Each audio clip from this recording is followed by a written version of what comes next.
аймгийн орон нутгийн хөгжлийн сан болон аймгийн төсвийн хөрөнгөөр бол багийн спорт болох сагсан бөмбөг, волейбол, хөл бөмбөг, за мөн жодо бүхий спортууд аймгийн орон нутгаас ингээд нийт бол 45 сая орчим төгрөгийн хөрөнгө оруулалтыг бол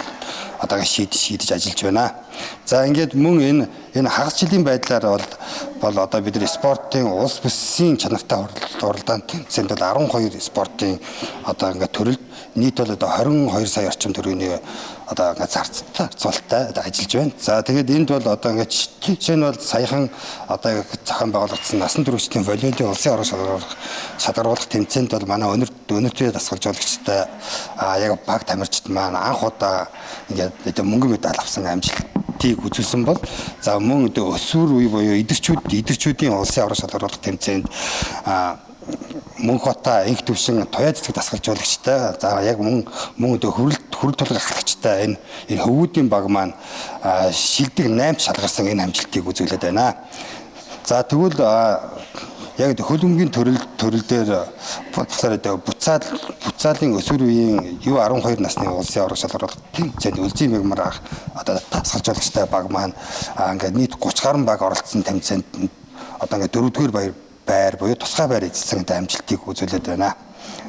За тэгвэл ингээд жодо бүхийн төрөлд бол одоо манайд бол жодо бүхийн клубүүд бол маш олон одоо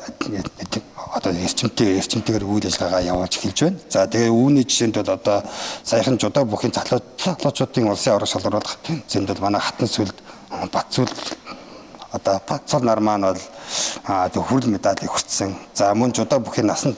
туршидын улсын орон шалгаруулах тэмцээнд бол ганц цэг хүрэл медалийг хүртлээ. За мөн Ахмадуудын буюу Гранд Мастер тэмцээнд бол манай мөнх хоёр Анхбаатар за ингээд нийслэл хүү нар маань мөн одоо медаль хүртсэн бол за мөн өсвөр үеийн жодо бүхийн улсын орон шалгаруулах тэмцээнд манай одоо сум одоо болон аймгийн төвийн тамирчид маань одоо оролцож бага насны ангилалд бол Ташбалбар сумын Цагаан Арслан клубын тамирчин Холон маань алтан медалийг хүртсэн. За мөн эрхэм төгс маань мөнгөн медалийг хүртсэн. Номин маань хүрэл медалийг хүртсэн. За мөн ингээд дунд насны ангилалд мөн уянгаа бол алтан медалийг хүртсэн. За мөн Чоо улсын сумын Маршал клубын тамирчин одоо ингээд сод туяа анууд дээр маань бол за мөнгөн медалийг хүртсэн ийм амжилтуудыг үзүүлсэн байна. За тэгвэл 2023 оны хагас жилийн байдлаар бид нар аймгийн аврах шалгаруулах тэмцээнүүдийг иргэдийнхээ дунд буюу өсвөр үеийн хүүхд залуучуудынхаа дунд бол одоо 9 удаагийн арга хэмжээг зохион байгуулж ингээд 5 удаагийн арга хэмжээнд бол нийтдээ 14 орчим сая төгрөгийн одоо хөрөнгө оруулалтыг шийдэж одоо ажилласан байна. За тэгээд эндээс одоо ингээд дуртад саяхан сагсан бөмбөгийн одоо ингээд Дорнот лиг 2023 тэмцээнийг одоо ингээд Дорнот аймгийн сагсан бөмбөгийн хөгжил одоо холбооны залуучуудын санаачлагаар аймгийн засаг даргын ивэлд ороод ингээд одоо ингээд зохион байгуулсан нэлээд үр дүнгээ өгсөн ийм